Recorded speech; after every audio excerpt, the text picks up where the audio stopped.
डर एक एहसास में आपका स्वागत है। इस चैनल पर आपको सुनने को मिलती हैं डरावनी और सच्ची भूतिया कहानियाँ। अगर आपको ऐसी ही वीडियोस देखना पसंद है तो हमारे इस चैनल को सब्सक्राइब करना ना भूलें। तो अब बढ़ते हैं आज की कहानी की ओर।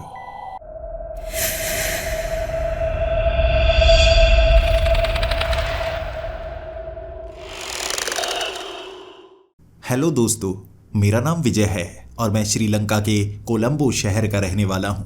पेशे से मैं एक टूरिस्ट गाइड हूँ और फॉरेस्ट गाइड भी हूँ। मेरी एक कंपनी है जिसे लोग बहुत ज़्यादा पसंद करते हैं और पहले से ही बुकिंग चालू हो जाती है। जैसे ही गर्मियों का मौसम आता है, बरसात का मौसम आता है, यहाँ कई टूरिस्ट आने लगते हैं जो जंगलों में घूमना पसंद करते हैं, हमारे इन शहरों में घूमना पसंद करते हैं। और मेरी इस कंपनी का काम यही है, लोगों को घुमाना, ना सिर्फ शहरों में बल्कि जंगलों में भी। मैं वो जीप को बड़े अच्छे तरह से बना चुका हूँ। हमारे पास 5 जीप हैं जिसमें बैठकर लोग जंगलों में घूमना पसंद करते हैं और उनकी सुरक्षा भी पूरी की जाती है। 10 लोग हैं जो इस कंपनी में काम करते हैं। ज़्यादातर ड्राइवर हैं जिन्हें मैं काम सिखा रहा हूँ, फॉरेस्ट गाइड का। आप शहरों में आसानी से घूम सकते हैं, आपको कोई खतरा नहीं होता। आप जान जाते हैं कि ये कौन सी जगह है। अगर आप पहचान नहीं भी पाए, किसी से पूछ सकते हैं। धीरे धीरे आपकी जानकारी बढ़ती चली जाती है। लेकिन जंगलों में ऐसा नहीं होता। जंगल में जाकर अगर आप गलती से भटक जाएं, आपको रास्ता बताने वाला कोई नहीं मिलेगा। आप उस जीप से बाहर नहीं निकल सकते।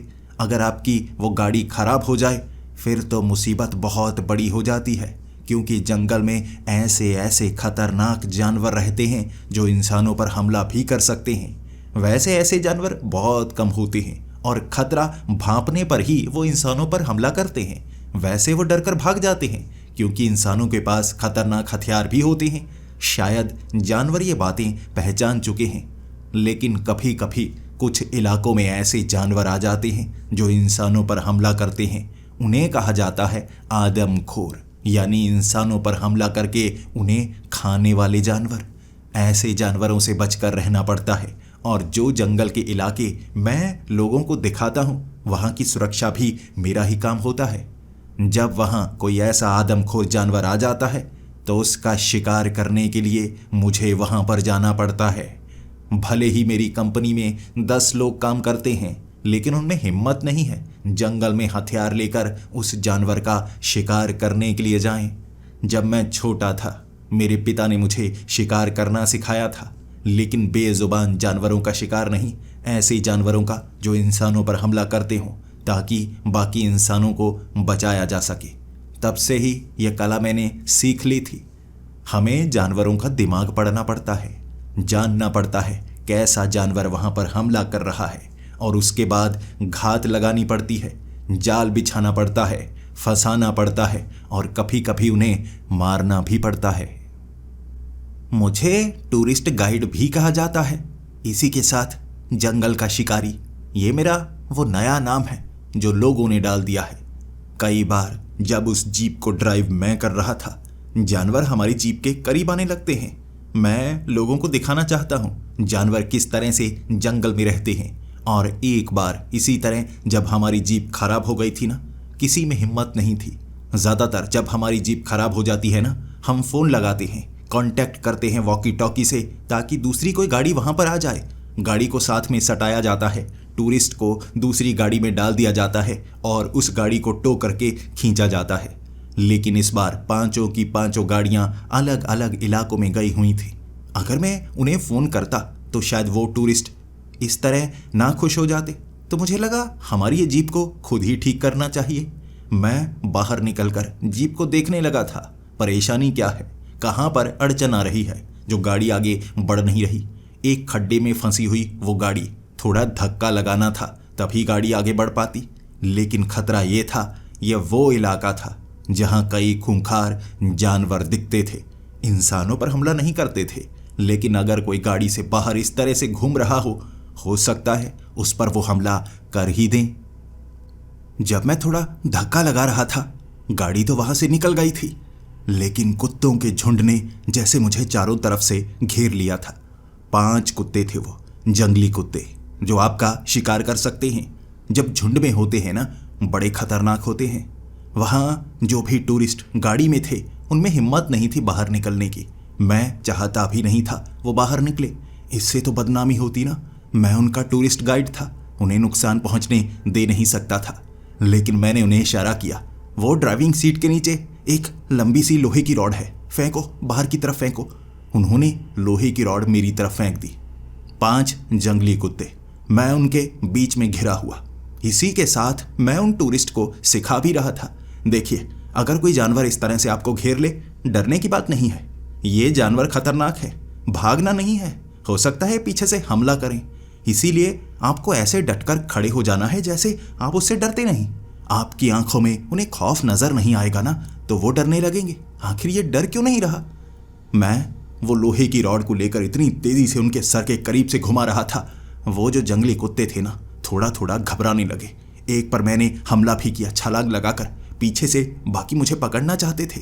मैं घूमकर पीछे जैसे ही देखकर उन पर रॉड बरसाने लगता, सभी के सभी डरने लगे थे। मैं अकेला था, वो 5 डरकर भाग गए थे। इस तरह वो सभी टूरिस्ट ताली बजा रहे थे। ऐसे मौके कई बार आए। कई बार तो मुझे शिकार के लिए खास तौर पर जंगल में भेजा जाता, तब मैं कोई गाड़ी लेकर नहीं जाता। किसी आदमखोर का शिकार करने के लिए गाड़ी लेकर जाना नहीं पड़ता। आपको ऐसे इलाके में जाना पड़ जाता है जो गहरा, घना, अंधेरा हो। वहां जानवर की लाश को लेकर आना ही आखिरी मकसद हो जाता है। लेकिन ये कभी कभार ही होता है। कभी कभार इन जंगलों में कुछ ऐसा भी नजर आ जाता है जिसके बारे में हमें बताया जाता है कि वो चीजें सच नहीं है। भूत, प्रेत, ऐसे जानवर जो आपने देखे नहीं होंगे लेकिन धरती पर निवास करते हैं। भेड़िया मानव, नर मानव, ऐसे ऐसे जीव जो देखने में कभी कभी साधारण लग जाते हैं, लेकिन उनका भयानक रूप मौत के घाट उतार देता है। इस बार भी मेरी जो 4 गाड़ियां जब वापस आईं, मैं हर किसी से हिसाब मांग रहा था। और तब सभी ने मुझे एक खास जानकारी दी थी कि उस जंगल में एक गांव है, आसपास कुछ कबीले वाले भी हैं। वहां पर कुछ अजीब हो रहा है। पुलिस को काफी कंप्लेंट्स आ रही हैं कि वहां से 3-4 लोग गायब हो चुके हैं, और एक बार में नहीं, पिछले 1 हफ्ते में 4 लोग गायब हो चुके हैं। माना जा रहा है कि वहां पर कोई आदमखोर है जो उनका शिकार कर रहा है। लोगों को बड़ा भयानक सा चेहरा नजर आता है। 2 बार पुलिस वाले वहां पर गए थे। रात के वक्त उनकी भी हालत पतली हो गई। वो समझ नहीं पा रहे थे वो जानवर कैसा है। बड़ा समझदार है, छिप कर रहता है, और जब हमला भी करना होता है समझदारी से करता है, जंगल के बीच ले जाकर। मैं उसकी जानकारी पाना चाहता था तो पास के पुलिस स्टेशन में मैं पहुंच गया। मुझे जो जानकारी मिली थी वो बिल्कुल सच्ची थी। पुलिस वाले उस इलाके में जाना नहीं चाहते थे क्योंकि उन्होंने कहा जंगल का वो इलाका उनके डिपार्टमेंट के अंडर नहीं आता, यानी वो वन विभाग वालों के अंडर आता है। वन विभाग वालों से मैंने बातचीत करने की कोशिश की। उन्होंने कहा हमारा काम जंगल की सुरक्षा करना है, जंगल में जानवर तो होंगे ना, उसके खिलाफ हम कुछ नहीं कर सकते। इसी के साथ फॉरेस्ट रेंजर से भी मैंने बात की थी। वो मुझे कह रहे थे अगर तुम शिकार कर सकते हो, तुम्हें जंगल का शिकारी कहा जाता है ना, विदेशों में भी तुम्हें बुलाया जाता है ऐसे जानवरों का शिकार करने के लिए। मैं कह रहा ये आपका काम है, आपको लोगों की सुरक्षा करनी चाहिए। मैं उन इलाकों की सुरक्षा करता हूं जहां मेरी गाइड वाली वो गाड़ियां जाती हैं। वो मान नहीं रहे थे, लेकिन लोग परेशान होंगे ना। वो गाड़ी को लेकर रविवार के दिन मैं खास तौर पर गया था पूछने के लिए हालात कैसे हैं, क्या ये सच है। ये मेरा इलाका नहीं था, मैं इस तरफ कभी गाड़ी लेकर नहीं जाता था, लेकिन फिर भी जंगल में सफारी गाइड के तौर पर रास्ते बने हुए थे, पगडंडियां सी। गाड़ियों के टायर जहां जहां से निकलते वहां वहां अच्छे रास्ते बन जाते हैं। इस गांव तक पहुंचने का रास्ता भी काफी ज्यादा आसान था। मैं वहां पर पहुंचा, जानकारी इकट्ठी करने लगा था। मैंने गांव वालों से पता किया, इस गांव में रहने वाले 2 लोग गायब हो चुके हैं, जबकि पास के कबीले वाले भी 2 लोग गायब हो चुके हैं, और शहर से आया एक आदमी भी जो यहाँ कुछ सामान देने के लिए आया था वो भी गायब हो गया। जंगल में गए वो लोग कभी वापस नहीं आए, जबकि एक की लाश मिल चुकी है, बहुत बुरी तरह से जख्मी। शरीर पर बहुत ज्यादा जख्म, लेकिन किस जानवर के वो नाखूनों के निशान हैं कोई समझ नहीं पा रहा। ऐसा लग रहा है जैसे कोई तेज धार हथियार के साथ वार किया गया हो। इसी के साथ वो गांव वाले ये भी कह रहे हैं जंगल में कुछ समय से अजीब अजीब चीजें दिखना शुरू हो गई हैं। अचानक जैसे धुंध घिर आती है, उसके बाद जंगल में ही जैसे ट्रक की, रेलगाड़ियों की आवाजें आने लगती हैं। भूत प्रेत पेड़ों पर चढ़े हुए दिखने लगते हैं। चुड़ैलें पेड़ों के पीछे से झांकती हुई नजर आती हैं। ऐसे दृश्य दिखने लगे थे तो गांव वाले बहुत ज्यादा धार्मिक थे। वहां पर वो धार्मिक चीजें रखने लगे, पेड़ों के ऊपर लाल धागे बांधने लगे। आसपास ऐसा कुछ होना बंद हो गया, लेकिन अचानक फिर ये काम शुरू हो गया। लोगों की मौत होनी, लोग गायब हो रहे हैं, मारे ही गए होंगे, कहाँ गए होंगे, वापिस ही नहीं आ रहे। गांव वालों की आंखों में वो खौफ देखकर मुझे लगा था मुझे इनकी मदद करनी चाहिए। कोई और इनकी मदद करना नहीं चाहता। घने जंगलों में जाकर खो जाना कौन चाहता है? जिसे अपनी जान प्यारी नहीं होती वो ही ऐसा फैसला करता है। शायद मैं उनमें से ही एक हूं। वो कबीले वालों को ढूंढना काफी ज्यादा मुश्किल भरा था। मुझे गाड़ी उसी गांव में लगानी पड़ी और चलकर काफी ज्यादा आगे जाने लगा। जैसे ही मैं एक खास इलाके में पहुंचा, वहां काफी ज्यादा धुआं था। वो जो कबीले वाले थे ना, कच्चे लकड़ी के घरों में रहते थे, जैसे गुंबद से बनाए हुए, उनके बीच वो रहा करते थे। पत्थरों के भी कुछ घर बनाए हुए। मैं उनसे बातें करने लगा था। अमूमन कई बार घूमते घूमते मैं इस इलाके में भी आ जाता था जब मेरा मन करता। उनसे बात कम ही हुई थी, लेकिन इस बार उनकी परेशानी सुलझाने आया था तो हर कोई मुझसे खुलकर बात कर रहा था। मैं कबीले वालों को कह रहा था, आखिर कैसा जानवर है, क्या आपने उसका सामना किया है? क्योंकि आप तो शिकार के लिए जंगल में भी जाते हैं, जानवरों का शिकार भी करते हैं। कबीले वालों ने बताया वो ऐसा काम कई समय से कर रहे हैं, लेकिन इस बार कुछ ऐसी घटनाएं हो रही हैं जो उनकी समझ में भी नहीं आ रही। अजीब अजीब दृश्य नजर आते हैं। वो भी मुझे भूतिया घटनाओं के बारे में कह रहे थे। इसी के साथ उनका कहना था कि इस जंगल में जैसे कुछ दशकों बाद ऐसी घटनाएं होती हैं। उनके पूर्वजों ने भी कहा था कि इस जंगल में एक आदमखोर रहता है जो समय समय पर जाग जाता है और उसके बाद वो शिकार करता है। ऐसी घटनाएं बहुत साल पहले भी हुई थी। कबीले वाले कई लोग मारे गए थे, लेकिन समझ कोई नहीं पाया वो दिखता कैसा है। कहते हैं उसके साथ कई और ऐसे ही जीव हैं जो उसकी बात मानते हैं, उसके लिए शिकार करते हैं। वो खौफनाक तरीके से घेर कर मारता है, इसीलिए जब वो जागता है सबको उससे दूर हो जाना चाहिए। कबीले वालों ने उस इलाके में शिकार करना छोड़ दिया था। वहां जाने से वो डरने लगे थे। इसी के साथ वो कह रहे थे कि टूरिस्ट गाइड की जो भी गाड़ियां इस तरफ आती हैं उन्हें बंद करना होगा।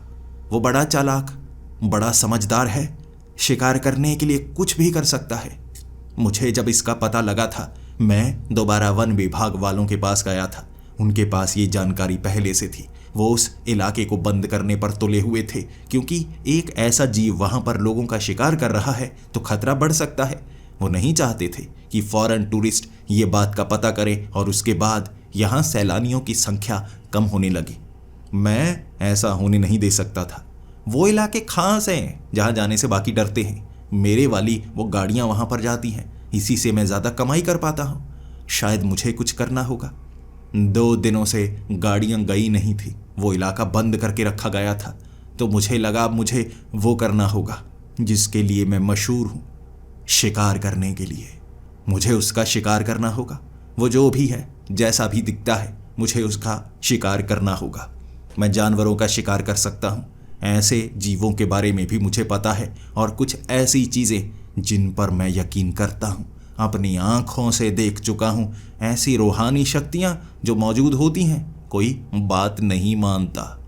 मैं जब उस इलाके की तरफ बढ़ रहा, मेरे पास हर तरह का सामान था, टेंट, ताकि मैं जंगल में रह पाऊँ। जब मैं वहाँ पर रहूँगा तभी पहचान कर पाऊँगा ना चल क्या रहा है। जानकारी इकट्ठी किए बिना आप निडर नहीं हो सकते। निडर उसे कहा जाता है जो सब कुछ जानता है। मैं भी वैसा ही निडर बनकर उसका सामना करने को पूरी तरह से तैयार था।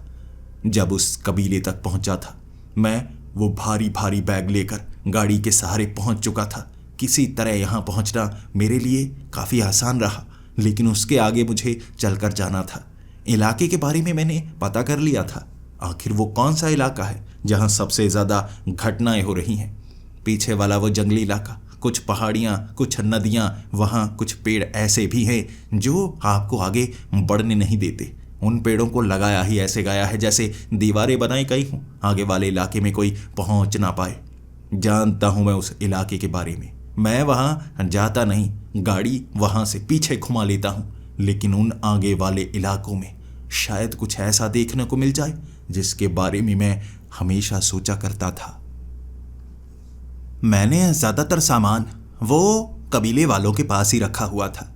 वहाँ से जब भी मुझे कोई ख़ास चीज़ की ज़रूरत हुई मैं वापस आकर ले सकता हूँ। एक राइफल, बड़ा चाकू, ऐसा और भी सामान साथ में लेकर जा रहा था। हो सकता है कोई जानवर मुझ पर हमला कर दे, और हो सकता है वो आदमखोर, क्या है वो, सच में कोई ऐसी रूहानी शक्ति तो नहीं। चलते चलते सुबह का वक्त था। मैं वो पेड़ों की दीवार के पास पहुंचा।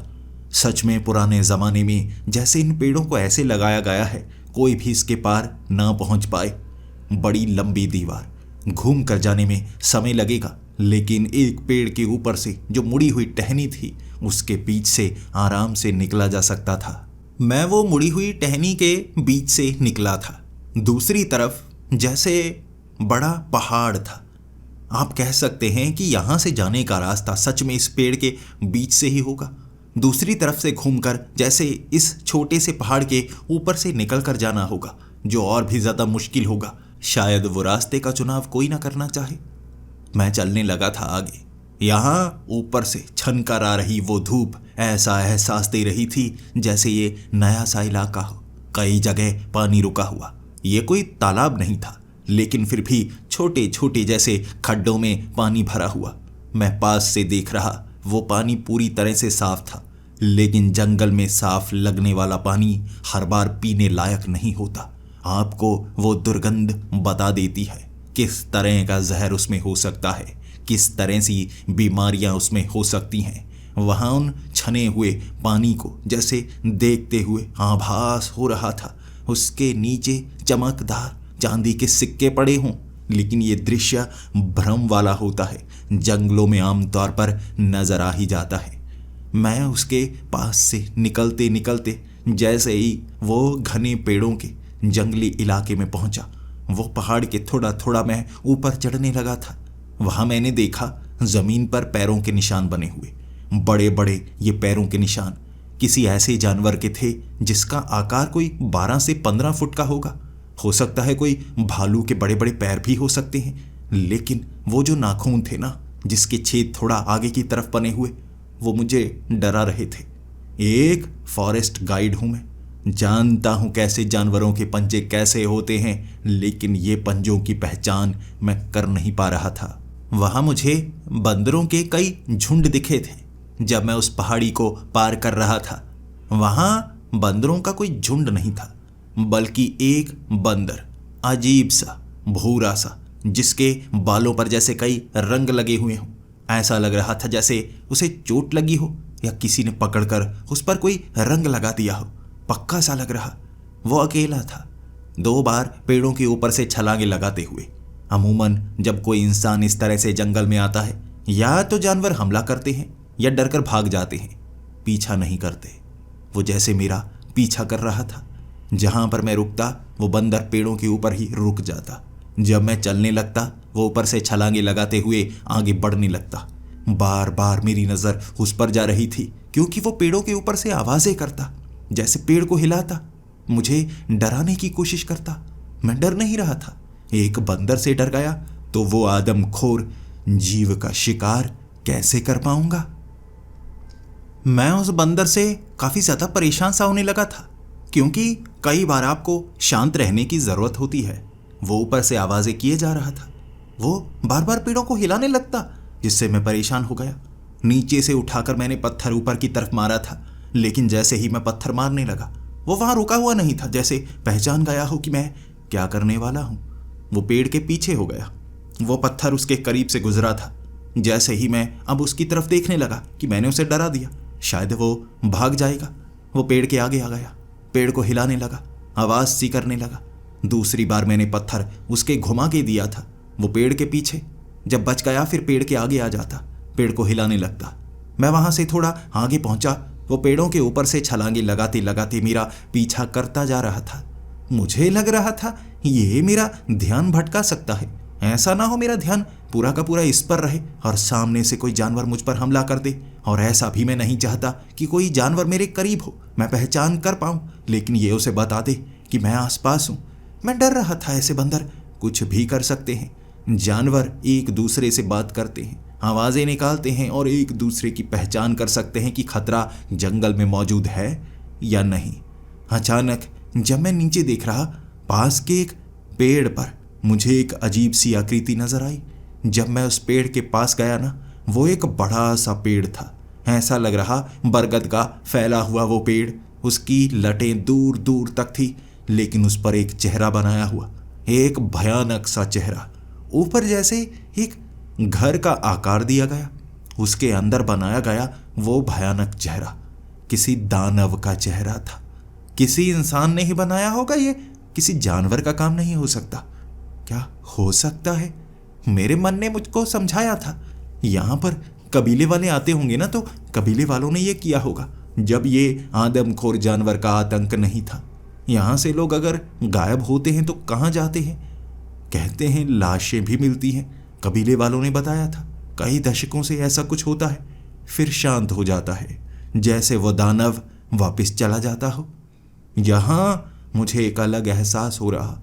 बंदर भी पेड़ों के ऊपर से गायब हो चुका, आवाजें उसने बंद कर दी थी, कहीं दूर ही चला गया, जैसे इस इलाके से डर रहा हो या यहां से दूर चला गया।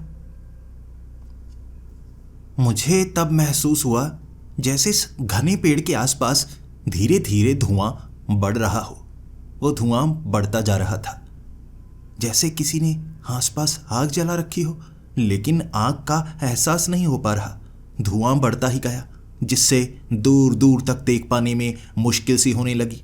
और ऊपर से ये घना बरगद का पेड़, जिसकी लटें काफी दूर तक फैली हुई। ऐसा दृश्य मुझे नजर आ रहा जैसे कोई जीव यहां इस धुएं से निकलकर मुझ पर हमला ना कर दे। वो धुएं की चादर थी जो हर तरफ फैली हुई। सांस लेने में ज्यादा परेशानी नहीं हो रही थी, लेकिन मैं दूर तक देख नहीं पा रहा। वो मुझे ज्यादा विचलित कर रहा था। जैसे ही मैं वो पेड़ से थोड़ा आगे निकला ना, मुझे सामने एक अजीब सा पेड़ नजर आया। वो खंबे की तरह सीधा पेड़ था, आसमान की तरफ जाता हुआ। एक भी टहनी नहीं थी उसकी, जैसे सभी टहनियों को काटा गया हो। लेकिन जैसे ही ऊपर देखकर मैंने नजर नीचे की तरफ की ना, मैंने एक आदमी को देखा था। वो उस पेड़ के पीछे खड़ा, जैसे जमीन की तरफ देख रहा। काफी अजीब सा, चेहरे पर जैसे कई निशान थे। मुझे लगा कोई आसपास का आदमी होगा ना। मैंने आवाज लगाई, भाई साहब सुनिए, आप यहाँ क्या कर रहे हैं? ये खतरनाक इलाका है, क्या आप जानते हैं इसके बारे में? मैंने बस ये शब्द कहे थे। उसने मेरी बात का कोई जवाब तो नहीं दिया, लेकिन धीरे धीरे वो पीछे की तरफ कदम हटाने लगा, बड़ी तेजी से। और धुआं अचानक वहां घिर कर आया कि वो धुएं में जैसे लोप सा हो गया। भागकर मैं आगे की तरफ गया था कि वो कहाँ गया, लेकिन उस धुएं में वो किस तरफ चला गया पता नहीं चला। मैं जहां जहां कदम रख रहा था, यहाँ कई जगह सूखे पत्ते थे, कई जगह गीले पत्ते। जब मेरे कदम सूखे पत्तों पर पड़ते तो थोड़ी सी आवाज होती, गीले पत्तों पर पड़ने वाली वो आवाज बिल्कुल किसी को सुनाई नहीं देती। इस तरह वो कहाँ गया मैं पहचान नहीं पाया। लेकिन उसके बाद मैं थोड़ा आगे की तरफ गया था। मुझे थोड़ा थोड़ा डर लगने लगा कि यहाँ पर लोग भी हो सकते हैं, और स्वभाव जो जानवरों का है वो काफी अजीब सा है। ऐसा लगने लगा था जैसे अंधेरा सा होने लगा हो। वो पेड़ों की जैसे चादर सी बनी हुई थी, ऊपर की तरफ छन कर आ रही वो धूप, और ऊपर से अंधेरा। नीचे देखने में परेशानी होने लगी थी मुझे। उसके बाद वहां उल्लुओं की आवाजें आने लगी। पहले एक दो उल्लुओं की आवाजें आ रही थी, जो कि दिन के वक्त इस तरह से नहीं आती। ये पंछी रात को जागते हैं, दिन के वक्त सोते हैं, लेकिन फिर भी दिन को इस तरह से इनकी आवाजें कुछ भयानक सा एहसास दे रही। धीरे धीरे उल्लुओं की वो आवाजें बढ़ती जा रही थी। ऐसा लग रहा था जैसे उल्लुओं का पूरा झुंड मुझे चारों तरफ से घेर रहा हो। मेरी नज़र आसपास के जिस भी पेड़ पर जाती वहां पर एक दो उल्लू बैठे होते, बड़ी बड़ी आंखें निकालकर मुझे देख रहे और आवाजें निकाल रहे। मुझे लगे जा रहा था ये क्या, जैसे उनकी संख्या 100 से 150 हो गई और वहां मुझे घबराहट सी होने लगी थी। मैं जंगल में बहुत बार आ चुका हूं, कई जानवरों ने मुझे घेर लिया है, मैं तब भी नहीं घबराता, क्योंकि खुद पर कंट्रोल करने के बाद आप अपने डर को खत्म कर सकते हैं और समझदारी से मुकाबला कर सकते हैं। लेकिन इस तरह के हालात कभी जिंदगी में पैदा नहीं हुए थे। ये कुछ बिल्कुल अलग हो रहा है। क्या है ये? मैं बस उन उल्लुओं से दूरी बनाना चाहता था। आगे की तरफ भागता जा रहा था मैं, एक तालाब के पास। मैं जब वहां पर रुका, सांस ले रहा, क्योंकि यहां ना तो धुआं था ना वो उल्लू। उनसे काफी दूर निकल आया था मैं। पूरी तरह से शांति थी। उस तालाब के पानी को मैं देख रहा, एक लहर तक न बन रही थी, जैसे ऊपर से कोई भी पंछी यहां पानी पीने के लिए ना आया हो। हवा भी जरा भी नहीं चल रही थी, तो वो पानी भी नहीं हिल रहा। इस तरह किनारे पर बैठा हुआ पानी की तरफ ताके जा रहा मैं। अचानक उस पानी में लहरें बनने लगी। बिल्कुल बीच से बन रही वो लहरें एक पल के लिए मुझे डरा गई। क्या है? क्या इसमें कोई मगरमच्छ तो नहीं जो बाहर की तरफ आ रहा हो? मुझे इस तालाब से थोड़ी दूरी बनानी होगी। मैं अपने पैरों को उस पानी में डालना चाहता था, लेकिन जैसे ही ये ख्याल मेरे मन में आए, मैंने दूरी बना ली उस तालाब से।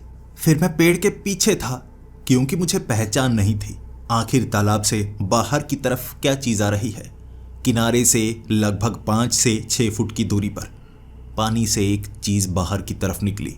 पहले तो मुझे ऐसा लग रहा था ये काले रंग का कोई तेंदुआ हो, लेकिन इतने समय पानी में सांस रोकने के बाद क्या अब वो बाहर की तरफ आ रहा है?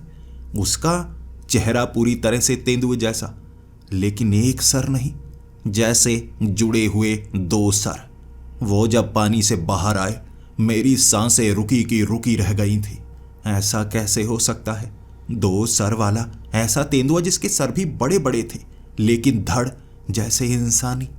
ऐसा लग रहा बड़े बड़े मास्क पहने हों, लेकिन दोनों आंखें, दोनों पलकें झपकी थी और मुंह से गुर्राया और फिर दोबारा पानी में चला गया। मेरी हिम्मत तक न हुई वो राइफल निकालने की। पहली बार कुछ ऐसा देखा था जिसको मैं बयां नहीं कर पा रहा, तो सन्न हो गया था। मैं सन्न कभी नहीं होता, इस बार हो गया। मेरी टांगें कांपी थी। मैं सोच रहा कहीं ये 2 सर वाला जानवर तो नहीं जो लोगों का शिकार करता हो। यहाँ पानी पीने के लिए कोई आया और उसने हमला कर दिया। ऐसे पानी में खींच कर ले जा सकता है। लोग मगरमच्छ से डरते हैं। कई बार ऐसे तालाब में मगरमच्छ होते हैं, लेकिन ज्यादा बड़े नहीं होते। ये कोई साल्ट वाटर क्रोकोडाइल नहीं है, छोटे आकार के होते हैं। इंसानों को खींच कर ले जाएंगे, लेकिन बचा जा सकता है। लेकिन ऐसा बड़े बड़े सर वाला तेंदुआ जिसका शरीर इंसानी हो बिना बालों वाला, ये क्या था और कब तक पानी में रहेगा? ये कोई पानी का जीव नहीं लगता। ये ऐसा लगता है जैसे बाहर रहने वाला कोई जीव हो, लेकिन पानी में जा चुका है। इंतजार करता हूं। मैं जल्दी से उस पेड़ के ऊपर चढ़ गया था और उसके बाद राइफल को तैयार करके अगली बार पानी से बाहर आया ना, गोली चला दूंगा। ये सोचकर मैं इंतजार कर रहा कब पानी में लहरें बनेंगी और वो बाहर की तरफ निकलेगा। लेकिन वो बाहर की तरफ नहीं निकल रहा था। पानी में एक भी लहर नहीं बनी थी। उसके बाद मैं वहीं पर इंतजार करता ही रहा। उसके बाद अचानक पानी के बिल्कुल बीच में जैसे लहरें सी बनी हो। मैंने जल्दी से वो राइफल से गोली चलाने की कोशिश की, क्योंकि पानी के बीच से उसकी बस आंखें नजर आईं जो लाल लाल सी थी। मैंने गोली चलाने की कोशिश की, लेकिन गोली चला नहीं पाया। राइफल पे 2 गोलियां भरी हुई थी, लेकिन दोनों बार जैसे राइफल चली ही नहीं। मैं चेक करने लगा, क्या हुआ क्या हुआ, राइफल को क्या हुआ? ये तो मुश्किल हो गई ना। सामने से वार कर सकता था, लेकिन राइफल नहीं चल रही। मैंने देखा वो राइफल में गोलियां नहीं थी, कंधे पर टंगी हुई। उससे पहले मैंने गोलियां डाली तो थी, लेकिन गोलियां कहाँ गई? मैं ऊपर चढ़ा, मैंने अभी अभी गोलियां डाली तो थी, फिर कंधे पर टांगी थी ना। क्या किसी ने गोलियां निकाली? लेकिन मैं तो पेड़ पर चढ़ा हुआ था ना। मेरी नजर जल्दी से ऊपर पड़ी। जैसे ही मैंने ऊपर देखा, वो बैग जो कंधे पर टांगा था, मैंने एक तरफ टहनी पर टांगा था, वहां मौजूद नहीं, बल्कि मेरे सर के ऊपर वाली टहनी पर टंगा हुआ। कोई पेड़ के ऊपर चढ़ गया था। पास पड़े उस राइफल की अंदर की गोलियां निकाली। बैग ऊपर वाली टहनी पर टांग दिया। मुझे डराया लेकिन नुकसान नहीं पहुंचाया। सीधा सीधा मुझे धमकी दी गई थी कि वो कुछ भी कर सकता है, लेकिन क्या है वो, क्या चीज है वो? इतने करीब थी मैं पहचान तक नहीं पाया। मेरे सामने वो 2 सर वाला जानवर पानी से निकला और आगे की तरफ भागने लगा। मैं उसे छोड़ना नहीं चाहता था।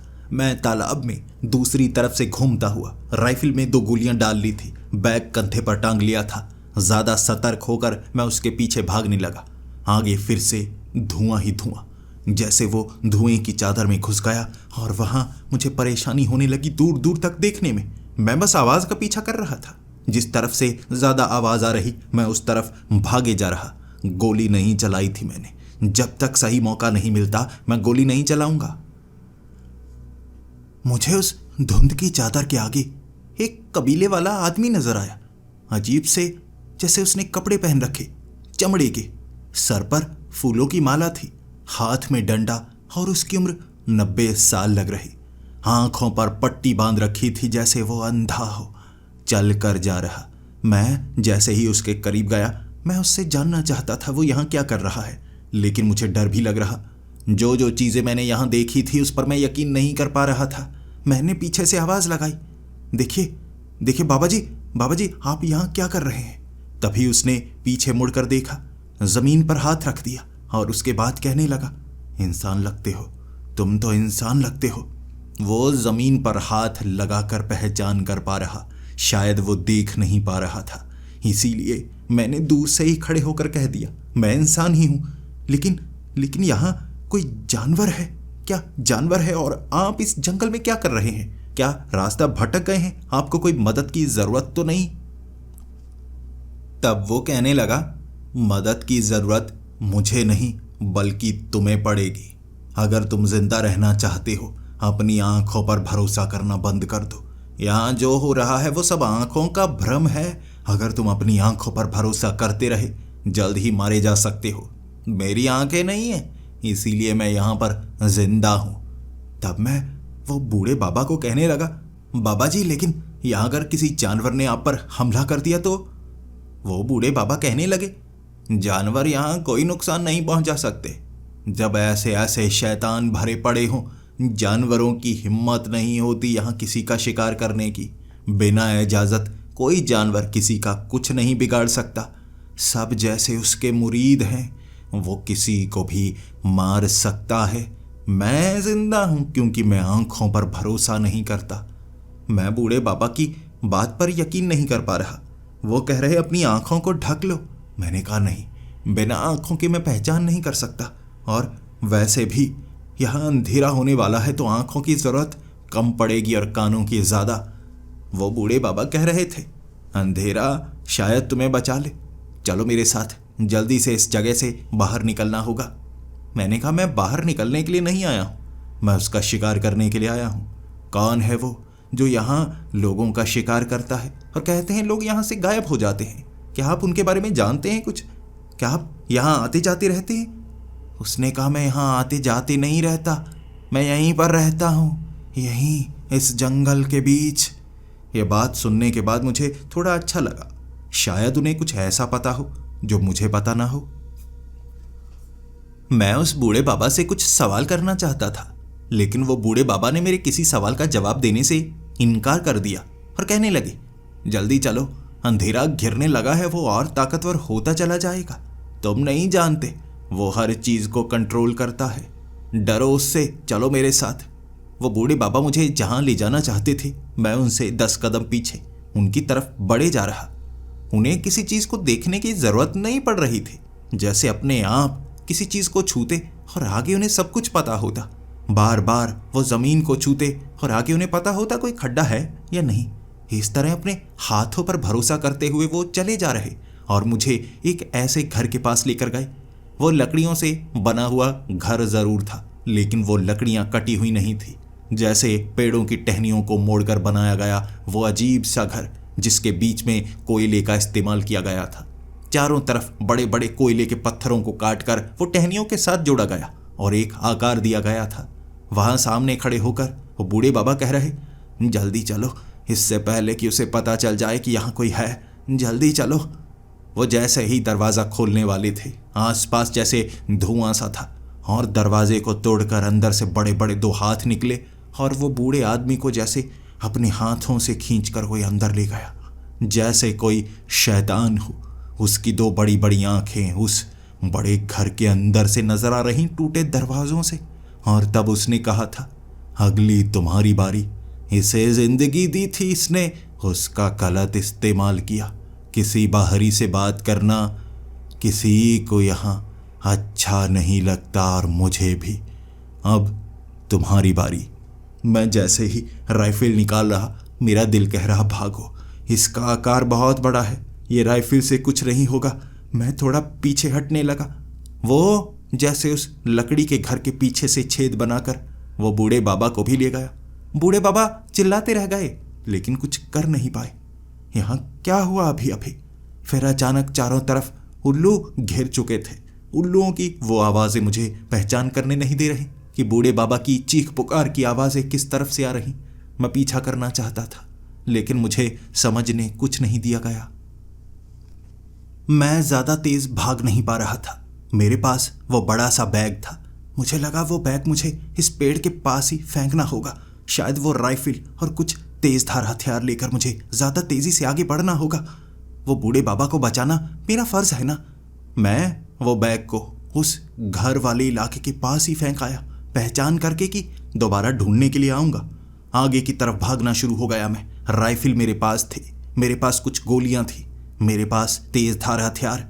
मैं भागे जा रहा लेकिन वो उल्लू और उनकी वो आवाज़ें मुझे परेशान कर रही। अचानक वहाँ कौओं की आवाज़ें भी। ऐसा लग रहा जैसे जिस रास्ते से मैं भाग रहा ना, दोनों तरफ के पेड़ों के ऊपर पंछी ही पंछी जो चिल्लाए जा रहे। वो नहीं चाहते थे कि मैं उस तरफ जाऊं जहां मैं जा रहा था। वो मुझे रोकना चाहते थे। मैं अपने मन पर पूरा नियंत्रण किए हुए उस तरफ भागे जा रहा। अब धीरे धीरे वो आवाज़ें आना बंद हो गई और अचानक ये आवाज़ें थी जैसे जंगली कुत्तों की। जंगली कुत्ते वहाँ चिल्ला रहे जैसे किसी का शिकार कर रहे हैं। भागते भागते जब मैं उस जगह पर पहुंचा, वहाँ मैंने देखा एक गली सड़ी हुई लाश जिसे जंगली कुत्ते नोच रहे थे। मैं पहचान नहीं कर पा रहा लेकिन ऐसा लग रहा था ये किसी कबीले वाले की लाश हो। उस बूढ़े बाबा की नहीं थी, ये तो सड़ी हुई लाश थी बहुत बुरी तरह से। और आसपास मैंने देखा जमीन में कई भाले लगे हुए थे, आसपास कई तेजधार हथियार वो पेड़ों पर टंगे हुए, ऊपर भी रस्सियां बांधी हुई। ऐसा लग रहा था ये कोई जाल हो। यहाँ आसपास मुझे जाल बिछा हुआ साफ नजर आ रहा और ये चीज़ और भी ज़्यादा डरावनी थी। जानवर इस तरह से जाल नहीं बिछाते, कोई इंसान बिछा सकता है। और जो चीज़ मैंने अभी अभी बड़ा सा दानव देखा है ना, अगर वो इतना समझदार भी है फिर तो और भी मुसीबत पड़ गई। वो कुत्तों के झुंड पर मैंने 2 गोलियां चलाई थी। वो झुंड तितर बितर हो गया। कुत्ते इस तरह से जख्मी होना नहीं चाहते। वो खौफ में थे और भाग गए। वो लाश मैंने देखी। वो लाश कोई 7 से 8 दिन पुरानी लग रही थी, वो कबीले वाले की। ये ऐसा लग रहा था जैसे जो गायब कबीले वाला हुआ है ना, वो हो। क्या ऐसा हो सकता है? सोचने लगा था मैं। और उसके बाद आसपास वो तेजधार हथियार, वो बिछा हुआ जाल देख मुझे डर भी लग रहा। वहां आगे कराहने की आवाज़ें। मैं भागता हुआ उस तरफ गया। वहां मैंने देखा बूढ़े बाबा बहुत ज़्यादा जख्मी थे। एक बाजू नहीं थी उनकी, जैसे सर के एक तरफ बड़ा सा निशान बना हुआ। लेकिन वहां वो कह रहे, हाय हाय कोई मदद कर सकता है, ऐसे ही मरना होगा। मैं उनके करीब गया, उन्हें संभालने लगा। वो पूछ रहे, कौन हो तुम? डर रहे। जैसे ही उन्होंने ज़मीन पर हाथ लगाया, मुझे हाथ लगाया, वो कहने लगे, अरे ये तो तुम हो, ये तुम हो। ऐसा करो, या तो भाग जाओ या एक काम करो, उस दानव के अंत का समय है। मैंने कहा, बताइए बताइए, क्या कैसे किया जा सकता है उसका अंत? पापा ने कहा, कुत्तों के झुंड ने उस पर हमला किया, वो उन्हें कंट्रोल कर सकता है, लेकिन किसी कारणवश, जैसे यहाँ किसी ने जाल बिछाए हो या क्या, वो बहुत जख्मी हो चुका है। वो आगे वाली सुरंग में घुसा है। वहाँ उसकी शक्तियाँ कैद है। तुम्हें वहाँ जाकर उसे मारना होगा। अगर तुम वहाँ उसे मार पाए तो उसका अंत हो जाएगा। फिर मेरी मदद कर देना। जाओ उसके पीछे, वो आगे तुम्हें उस धुएं की चादर में एक सुरंग दिखेगी, चले जाओ, वो जख्मी है, नुकसान नहीं पहुंचाएगा, मार दो उसे, सर पर वार करना। मैंने कहा, ये वो दो सर वाला जीव है ना, क्या ये आकार बदल सकता है? तब मुझे उस बूढ़े बाबा ने कहा, ये वो दो सर वाला जीव नहीं है, वो जैसे उसके रक्षक है। अब ये अकेला है, बड़ा सा दानव है जो अपना आकार बड़ा और छोटा कर सकता है लेकिन बदल नहीं सकता। सुरंग में है, जल्दी चले जाओ, उसे मार सकते हो तो मार दो, वरना ये अंधेरे में तुम्हें वो जिंदा जाने नहीं देगा।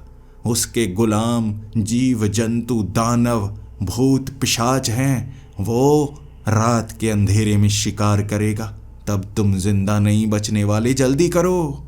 मैं आगे भागता गया तो मुझे वो धुएं के बीच एक सुरंग नजर आई, पत्थर की बनी हुई वो सुरंग, और उस सुरंग के आसपास कई बड़े बड़े निशान। ऐसा लग रहा था जैसे किसी दानव का चेहरा बनाया गया हो, एक आकृति बनाई गई हो, और ऊपर अजीब सी भाषा में कुछ लिखा हुआ। ये कबीले वालों की वो अजीब भाषा है जो वो पुराने समय से इस्तेमाल करते आ रहे हैं, इसके बारे में कोई और नहीं जानता।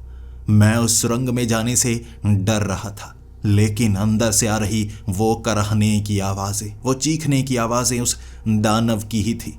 ये वही आदमखोर था जिसे मुझे मारना ही होगा, उसे मारे बिना शायद मैं भी जिंदा ना बचूं। वो बूढ़े बाबा तो यही कह रहे हैं, अंधेरे में वो और ताकतवर हो जाएगा और फिर उससे बचना असंभव होगा। मैं उस सुरंग में घुस गया। मैंने एक हाथ में राइफल पकड़ी हुई, दूसरे हाथ में मेरे तेजधार चाकू था, ताकि कोई करीब आए तो मैं वार कर दूंगा। मुझे ऐसा लग रहा जैसे इन दीवारों पर नाखूनों के कई निशान बने हुए, फटे हुए कपड़े पड़े थे। वहां पड़ा मैंने एक बैग देखा, एक खाली पानी की बोतल भी देखी। उसे देख देख मैं डरे जा रहा। जैसे जैसे मैं आगे बढ़ता जा रहा, जैसे वो सुरंग संकरी होती जा रही, एक अजीब सी बदबू थी, एक अजीब सी बदबू जो मुझे परेशान कर रही। ऐसा लग रहा था ये बदबू किसी सड़े हुए मांस की है, लेकिन पता नहीं क्यों इंसानी मांस जैसी मुझे लग रही। वहां जैसे जैसे मैं सुरंग में आगे गया, मुझे वहां बिछी हुई मिट्टी लगी। ऐसा लग रहा था जैसे ये अंदर की काले रंग की मिट्टी ना हो, बल्कि भूरी भूरी बाहर से डाली गई मिट्टी हो। आसपास कपड़े के कई निशान थे, जैसे फटे हुए कपड़े पड़े हों। उसके बाद मुझे लकड़ी के बुरादे भी दिखे। बुरादा, छीली हुई लकड़ी, उसका बुरादा एक तरफ थोड़ा सा, जिसे देख मैं समझने की कोशिश कर रहा, ये चीजें यहाँ क्या कर रही हैं। जैसे जैसे मैं सोचता गया, मेरा दिमाग घूमता जा रहा था। आगे से आ रही वो आवाजें, आगे वो जो सुरंग थी ना, वो जैसे एक खड्डे की तरफ जा रही। वहां नीचे एक पूरा जाल था गुफाओं का, एक बड़ा सा मुहाना।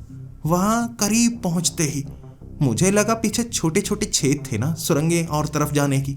आवाज इस तरफ से आ रही तो मैं इधर बढ़ता गया। मैंने यहाँ ध्यान देना शुरू किया, मेरा दिमाग घूमता गया। आगे जैसे एक चश्मा था पानी का, एक छोटे से छेद से पानी बह रहा, लेकिन वो कुदरती चश्मा नहीं। ऐसा लग रहा जैसे वो चश्मा छेद करके बनाया गया हो। बुरादा, कपड़े, लकड़ी छीली हुई, ये चीजें किस तरफ इशारा करती हैं, मैं समझने की कोशिश कर रहा था।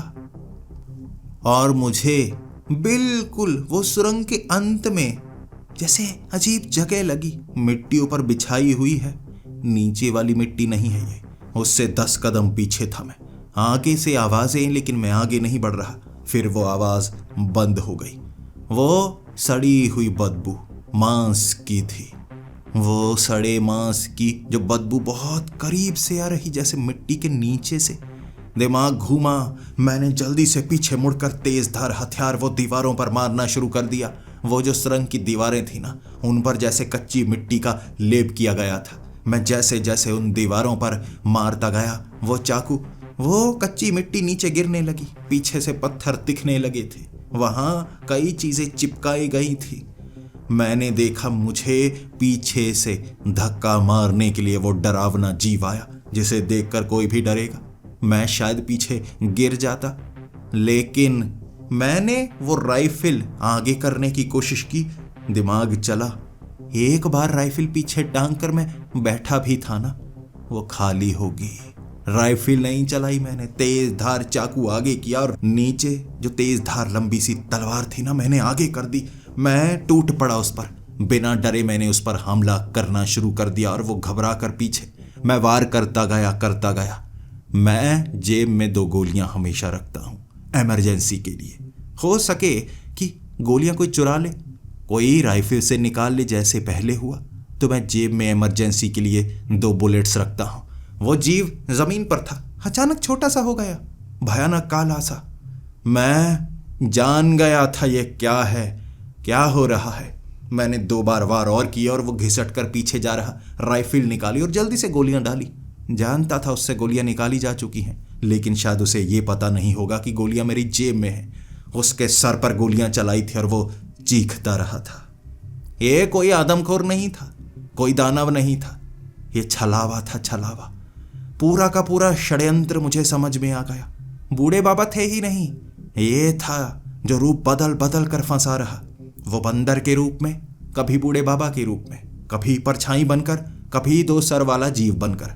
हमला नहीं किया इसने, कभी हमला नहीं किया। सिर्फ बातें, डराने के लिए सिर्फ बातें, और मुझे इस जगह तक ले आए। और वो सड़ी हुई बदबू जो मांस की आ रही, मैंने मिट्टी को हटाया था वो पास के डंडे से। वहां जाल बिछा हुआ था, जैसे घास के ऊपर मिट्टी इस तरह से टिकाई कि मैं पांव रखता तो नीचे वाले भाले में फंसता, जैसे 2 लोग नीचे फंसे हुए मौत के घाट उतर गए। उनसे आ रही थी सड़े हुए मांस की बदबू। यह लोगों को यहां फंसा रहा था, भ्रम दिलाकर, झूठ में फंसाकर लाशें बिछा रहा। यही छलावे करते हैं जिसकी लाश मेरे सामने पड़ी थी। छलावे कोई भी रूप अपना सकते हैं, एक उल्लू का, एक बंदर का। इसी तरह वो सभी जानवरों को डराकर, सभी को अपने साथ रखकर, जैसे उनकी भाषा सीख जाते हैं, उनका इस्तेमाल करते हैं। उल्लुओं का इस्तेमाल, कौवों का इस्तेमाल डराने के लिए। धुंध धुआं ये पैदा करता था, उसके बाद रूप अपनाकर डराता था और फंसाता किसी ऐसी जगह जहां सुरक्षा मिली। सबको लगता होगा और वो मौत के घाट उतर जाते। शायद वो कुत्तों का झुंड ऐसी ही एक लाश को इस गुफा से खींच कर ले आए होंगे जिसे वो उस समय चबा रहे थे। इस तरह जब मैं उस लाश को लेकर बाहर निकला था, धुआं थोड़ा थोड़ा था, बिल्कुल डर नहीं लगा मुझे। वहां किसी और से सामना नहीं हुआ, बूढ़े बाबा नजर नहीं आए और मैं जिस बैग को ढूंढ रहा वो काफी आगे बिखरा हुआ। शायद उसने उसमें क्या है ढूंढने की कोशिश की होगी जब मैं सुरंग की तरफ गया। इस तरह उस छलावे की लाश को लेकर जब मैं कबीले वालों के पास पहुंचा, फेंक कर कहा था मैंने, यह है जो दशकों से लोगों को डरा रहा है। समय समय पर ये जाग जाता है, उसके बाद लोगों को शिकार बनाता है। कोई समझ नहीं पाता क्या है ये, कैसे करता है, क्योंकि ये असली रूप कभी नहीं दिखाता। मैं जानता था छलावे के बारे में, जानता हूं छलावे के बारे में, इसीलिए उसका शिकार कर पाया। उसकी एक गलती, उसे लगा होगा मैं समझ नहीं पाया। मैं समझ चुका था। जब वो निहत्था था, डरा रहा, मैंने तब वार किया। मौका नहीं था एक सुरंग में बचने के लिए उसके लिए भी। इसीलिए एक शातिर छलावा फंस गया मेरे जाल में, जो सबको अपने जाल में फंसाता था। कबीले वालों के सामने वो लाश को रखकर जब मैं बाहर आया था, सबने कहा था, पता लग गया क्या है वो रहस्य, कहाँ गायब हो रहे हैं लोग। ये मार रहा था लोगों को, जिसके बाद कोई आतंक नहीं रहा। किसी के गायब होने की कोई खबर नहीं मिली। दोबारा से मेरी गाड़ियां वहां चलने लगी थी, लेकिन लोग मुझे जंगल का शिकारी खास तौर पर कहने लगे थे। एक छलावे को मारने वाला ये सिर्फ कबीले वाले जानते थे, क्योंकि साधारण लोग या कहें टूरिस्ट वो इन बातों पर यकीन नहीं करते। जो करते हैं वो यहाँ आना नहीं चाहेंगे।